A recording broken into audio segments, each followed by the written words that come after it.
Bismillahirrahmanirrahim. Hamdan wa syukran alhamdulillah asyhadu an la ilaha illallah wahdahu la syarikalah wa asyhadu anna Muhammadan abduhu wa rasuluhu alladzi la nabiyya ba'dah. Amma ba'du, sahabat Majelis Madani yang dimuliakan Allah. Apa kabar? Mudah-mudahan sehat semuanya. Luar biasa. Allahu akbar. Ya. Alhamdulillah pada kesempatan ini di podcast sore menuju malam dan malam menuju dini hari yang insya Allah kita akan kembali nyambung mungkin Mas Bet ya, nyambung dengan Mas Bet nyambung lagi tentang menteri nyambung kayak jaka sembung bawa golok nyambung golok aduh bahaya Mas Bet ya Mas Bet.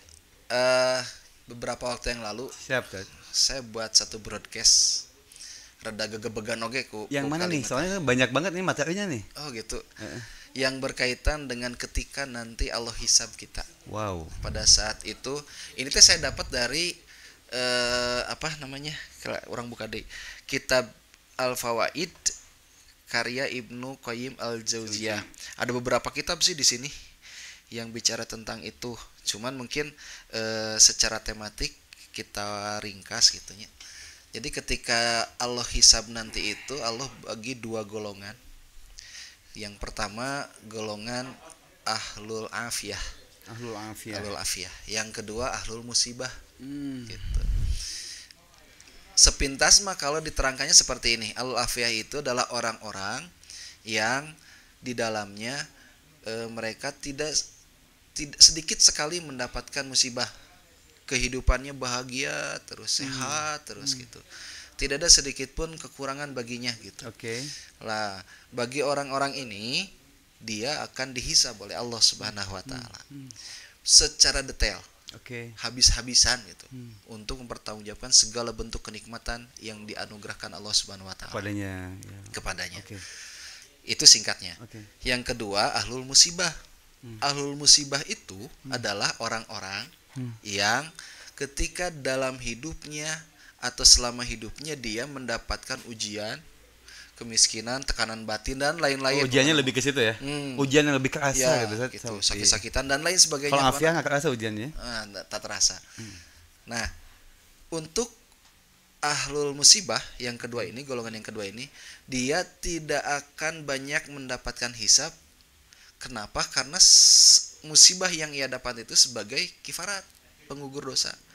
Maka ketika dihisab nanti tidak terlalu banyak hingga mungkin saja tidak akan dihisab. Nah ini Ustadz yang jadi landasan Mas tidak nikah lagi. Karena jadi musibah Ustadz. Musibah angkel. Ya ini musibah kan? Rada supaya nanti pas di akhirat kita sebagai ahlul musibah. Jadi diringankan, jadi carakan lagi pemajikannya dunia gitu kan? Justru bisa wae lah mau nikah deui itu musibah itu. Karena Mas kapan musibah, Mas Bet? Satu sisi masih gak nikmat. Hiji maung teh musibah saat sebetulnya. Oh gitu. Mau musibah lah. Makanya masih mencoba untuk wastainu bisobri wasolati di sini gitu kan. Ketika menghadapi maung. Karena posisinya ketika maung ini dihadapi dengan ikhlas, karena emang saya menikah itu karena Allah, ibadah karena Allah, bisa jadi pada tahun keberapa Mas Bet jadi wali. Wis. Iyalah. Karena sabar dengan ikhlas menghadapi dan menerima jadi wali nikmat nikah. Allah. Tapi udah betul Mas Bet, satu saat akan jadi wali. Wali hakim. Wali murid menges puguh. Mani eta ge boga budak gitu. Oh jadi pecah konsen nih. Aduh mani ya. Ulangi. Jangan diulangi Sat. Kita lanjutkan aja. Ulangi ini jadi membawa apa? Kita jadi mengupgrade pemikiran kita dalam sudut pandang tentang musibah. Ya. Nah, si musibah ini kalau Mas Bet ya pribadi memandang atau perspektif terhadap musibah ini tidak ada musibah gitu kan, sebetulnya semua nikmat gitu kan. Tidak ada musibah. Maksudnya ya jadi menyikapinya nikmat we gitu kan. Oh gitu. Iya. Buat Mas Bet ya. Makomnya kan beda. Makomnya udah beda. Kalau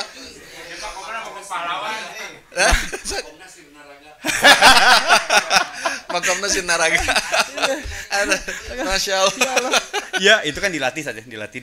Udah keng Mas Bet, kalau dalam hidup ini tidak ada musibah, terus non maksudnya ya? Ya aku menganggap itu bukan musibah, nikmati Allah. Bagaimana kita mengambil hikmah, menuai arti, mengurai makna bahwa ini adalah sebuah kenikmatan dari Allah. Gitu kan.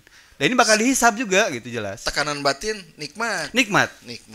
Itulah ya beda sih kalau udah makrifah ya, jadi beda gitu. Ngeri Mas Bet Oh good atuh. Ya angkel. Oh good itu kan. Ngeri. Aing apa? Angkel popularitas lain temuji atau nyemuji sorangan. Oh yang dipuji mani. Puji maka dia makhluk ka makhluk. Puji khaliq ka makhluk eta. Nurut teh heula. Nurut lah San. Ya. Jadi lanjut Mas Bet. Gimana? Pan dia cek Mas Bet nggak ada musibah. Oke. Kalau nggak ada musibah berarti semuanya kenikmatan, termasuk sakit. Itu mah cara kita memverifikasi tentang masalah, tentang ujian, apa sebuah ketetapan itu gitu. Maksudnya memverifikasinya ini bukan musibah gitu kan, ini nikmat gitu kan. Sampai maksudnya nggak paham mana yang musibah, mana yang lalu yang ya. Hari musibah teh ujian bukan Mas Bet? Ujian. Ya maksudnya masih udah masuk ke level itu menyikapinya tentang sebuah nikmat. Iya. Yang jadi masalah kan ayatnya pun jelasnya menyampaikan saya pode ayat jeung surat. Wah, Ustaz. Kalau saya kasih tahu nggak enak saya. Justru nya nggak selamanya. Jadi gini. Lanjut. Wal asli ya tuh Angkel. Aduh ampun. Demi uang. Mandi ayat mandi demi uang. Jadi begini Mas Bet. Ketika ini bentuknya sih saya yang dapatkan itu kenapa mengatakan bahwa ada ahlul afiyah dan ahlul musibah di dalam kitab bahas itu saya bahas itu. Anggap aja Mas kita skip aja intermezzo itu. Nggak apa-apa Mas Bet. Kan sudut pandang tadinya. Mudah-mudahan sudut pandang itu ke depan kita punya rujukannya hingga sampai mampu meyakinkan sahabat-sahabat Majelis Madani dimanapun berada. Soalnya itu di kitab Ibnu Athaillah Al-Askandari. Asik gitu. Ustaz juga tulis. Itu lanjut. Segan teh. Lah Mas Bet ampun maceng iya teh. Ampun. Jadi ini ya. Bidayah wal hinayah. Nah, berkaitan dengan dua golongan ini kalau sepintas ya dilihat nu diuntungkan mah ahlul musibah. Jadi seolah mungkin sepintas ya kalau kita mendengarkan mending milih jadi ahlul musibah. Sepintas. Karena lihat kondisinya sepintas ya. Mau dihisab hayangna gitu. Hayangna teh geus beres hisabanna teh sedikit. Justru bahkan tidak dihisab. Konteksnya gini, Ustaz. Karena banyak musibah itu sebagai penggugur dosa. Banyak yang sakit nih. Nah, kan nggak semuanya paham bahwa itu jadi kifarah akan dosa kita. Ketika ada saudara kita termasuk Mas Pet pribadi ya, di keluarga ada yang kena kanker waktu itu. Sakit lah yang kantong kering Mas Pet? Kantong kering. Oh enggak. Oh, bukan. Itu anggalan nih demi waktu demi uang. Demi uang. Jadi beliau tuh sakit lama nih Kak. Sakit lama dengan jadi kita tangga itu semua menyedihkan. Merasa sedih gitu kan, merasa sedih bahwa aduh karunyanya hidup nanti di endingnya gitu kan selama mungkin estimasi 8 bulanan dia mesti merasakan sakit gitu kan akibat kanker atau tumornya ini gitu kan. Sampai meninggal. Mas malah ngebalik gitu. Kenapa mah ke mamah misalnya, kenapa masih disedihkan? Justru saya jealous dengan ini. Pengen jealous lah, enggak maksud jealous gini San. Ayo pengen ting sih, itu jadi manusiawi ya kerja. Kan gering jealous Mas Bet mah kumaha. Karena maksudnya berpikiran gini saat di revisi takut salah. Siap. Beliau dikasih kesempatan hadiah dari Allah untuk mengkifarati dulu dosa-dosanya sebelum di alam baka atau di alam akhirat gitu kan, sebelum hisaban. Ya. Nah, berarti kan di sana masuk mengestimasikan atau mengfantasikan bahwa ini lebih ringan nanti hisabannya di sana. Kalau mungkin beliau bersyukur juga dengan sakitnya. Begitupun yang afia, kalau beliau bersyukur akan kenikmatan yang Allah kasih dengan kemewahan, dipakai untuk dermawan, pakai untuk berbagi, inilah yang disebut juhud yang sesungguhnya mungkin. Bukan juhud anti dunia. Ya. Tapi juhud itu yang masih pikir yang di tengah kota gitu kan, dia tetap berikhtiar juga untuk mendunia, tapi dunia ini sebagai ladang akhirat gitu kan. Inilah juhud yang sebenarnya. Yang lebih kuat San. Karena godaannya lebih gede lah San. Ya, karena kesimpulannya sudah ada, maka kita tutup saja. Enggak selesai. Kok nanya tapi dijawab. Enggak, keren. Enggak maksudnya. Itu kan sudut pandang. Ya, sudut pandang sejauh mata memandang gitu kan. Sejauh mata memandang dan sejauh hati memandang. Tapi ini bukan konklusi yang absolut, bukan kesimpulan yang absolut. Itu kan Mas Fit balikin lagi sharingkan kepada Ustaz sebagai ahli ilmu. Ya. Bagaimana nih, Ustaz? Ya. Gimana? Konklusi. Nah, konklusi itu solusi. kasih solusi. Ya. Ya, betul Mas Bet. Sebagai kesimpulannya tadi betul seperti itu. Betul. Jadi dua golongan ini dia akan dihisap sampai sedetail-detailnya, itu termaktub dalam surat At-Takasur ayat 8. Summa latus aluna yaumaidin aninaim. Semua nikmatnya di hari itu akan dihisap sedetail-detailnya. Karena di itu awalnya udah suratnya kemewah-mewahan ya, apa bermewah-mewahan tadi. Ya, justru. Nah, makanya dari apa? Sepintas kalau lihat, rugi jadi ahlul afiyahnya gitu. Asa rugi gitunya. Padahal nggak demikian juga. Kenapa? Karena sebagai orang-orang yang mendapatkan kenikmatan, karena bisa jadi di setiap kita ada kenikmatan yang dirasakan, didapatkan. Enggak melulu, tapi mungkin saja gitu sih. Mungkin saja berdasarkan kalau sampai nanti Allah memisahkan dua golongan ini gitunya. Berarti nanti akan ada yang demikian. Ada yang hidupnya terus mendapatkan kenikmatan-kenikmatan berupa kebahagiaan. Ada yang sebaliknya, kalau Mas Bet mengatakan tadi itu pun merupakan kenikmatan, tapi isinya bagian dari musibah gitunya. Isinya itu musibah, ujian gitu, yang menyedihkan, yang kebalikan dari yang tadi gitu. Mendapatkan kenikmatan, yang kenikmatan itu luar biasa. Kekayaan, sehat, tegering-gering misalkan gitu. Firaun. Nah, yang seperti itu, ya dia akan dihisap habis-habisan. Hingga kenapa sih? Bahkan di sini saya lihat hadisnya itu dalam hadis riwayat Tirmizi. Sahih, Ustaz. Nah, ya sahih. Dan diriwayatkan juga di Bukhari dan Muslim. Jadi barang siapa yang dihisap secara detail maka ia akan binasa. Secara terjemahnya begitu. Ngeri juga gitu. Ternyata ketika ditelusuri lagi, kenapa bisa binasa? Asa rugi-rugi ting berarti yang ahlul afiyah ketika dia tidak bersyukur atas kenikmatan-kenikmatan yang Allah anugerahkan di dalam dirinya atau selama hidupnya. Maka ya betul, bisa jadi dia akan menjadi ahli neraka gitu. Kebayang panjang dihisap. Nah, gitu. Betul, dia panjang tapi kesemuanya dinikmati dan disyukuri sepanjang apapun juga ada pada akhirnya masuk surga gitu. Gitu. Nah, bagi ahlul musibah di sini mungkin bedanya kalau lihat dari poin yang kita lihat gitu ya, perbedaannya untuk yang ahlul afiyah hisabnya panjang gitu, untuk mempertanggungjawabkannya sekalipun dia jadikan semuanya dalam bentuk syukur, mensyukuri semua nikmat itu tetap panjang gitu. Tapi untuk yang ahlul musibah mah pondok etage kalau dia yang tadi menikmati juga dari setiap musibah yang hadir padanya, dia tetap bersandar kepada Allah Subhanahu wa taala. Maka betul hisabannya akan singkat, bahkan tanpa hisaban. Gitu. Maka kalau kita lihat dari kedua golongan ini, kira-kira Mas Bet rek milih nu mana? Milih ya? Ketika harus memilih.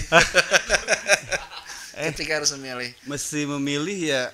Mas Bet berusaha untuk tidak memilih salah satu, San. Nah, mencoba menyikapi yang tadi poinnya. Tuh. Bahwa menyikapi bahwa ketika dikasih sebagai afiyah gitu kan, ya masih bagaimana berusaha untuk bersyukur. Begitupun sebagai ahli musibah, bagaimana bersyukur juga. Berarti kan itu kan bagaimana kita cara memverifikasinya gitu, San. Apakah jadi positif atau negatif gitu kan? Menyikapi sebagai nikmat Allah semuanya atau tidak gitu kan? Kayak gitu. Kalau memilih bingung nya. Berat juga, San. Da kahoyong mah selain dari memilih kan gitu nya. Kita masuk kepada ahlul afiyah tetapi tanpa hisab. Bisa tuh sih. nanti kita tanyakan pada para ahli. Bisa. Cuma itu dikalkulasikan nanti ke Abdurrahman bin Auf. Ya. Abdurrahman bin Auf juga kan gini gitu kan. Yang pasti apapun yang kita hadapi di muka bumi ini sebagai keseluruhannya, bahwa kita akan dihadapkan dengan hisaban Allah Subhanahu wa taala. Betul. Yang paling penting adalah itu linusan. Nah, bagaimana caranya agar hisaban kita nanti, terlepas kita nanti tergolong kepada ahlul afiyah atau kepada ahlul musibah gitu. Kedua-duanya toh sama dihisab. Yang paling pokok dari keduanya ini adalah bagaimana caranya kita bersyukur. Betul. Bagaimana caranya kita ikhlas. Betul. Bagaimana caranya kita amanah. Betul. Di saat melaksanakan apa yang Allah anugerahkan kepada kita, dalam hal ini kaitan dengan kenikmatan. Kalau tadi mau disinggungkan kepada urusan hijrah, orang-orang yang tadi disampaikan Ustaz Yuris, orang-orang yang mendapatkan yang berhijrah itu sampai dia dihabiskan semuanya, gitu.